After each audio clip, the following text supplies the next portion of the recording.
I guess just one thing, because when you first asked me to do this interview, and kind of just as I'm doing it now, I've thinking how much I would have loved someone to like a student 1 year like ahead of me or 2 years ahead of me to talk to me about this, because I totally can relate to anyone like starting the SAT process like not feeling like phenomenal when like there are so many people who like around you like you feel like are so good like at the SAT, or there's like you've heard of someone who's gotten 1600 and you're like, oh, I can never do that, or I could never get in the 1400s or the 1500s or even 1300s.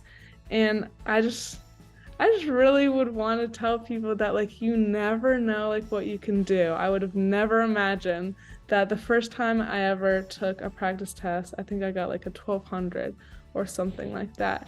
And I remember my parents being like, Antonia, like they're not gonna take you seriously like at the tutoring place, like because telling them like my goal of getting above a 1500. But I remember there was something inside me. I was like, no.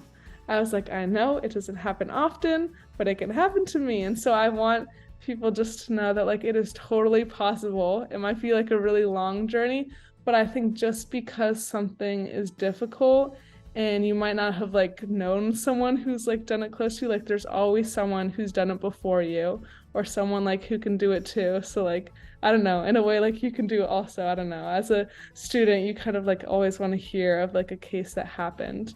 And I don't know. If I could just make like one kid like feel confident in their journey, like that would mean a lot to me, because I know that I'd kind of really wish for a student like me to like come up and be like on the other side of it, like you can definitely do it. Like it is possible. So yeah. I don't know if that was super coherent, but that's kind of like the sentiment I hope can reach someone, if that makes sense.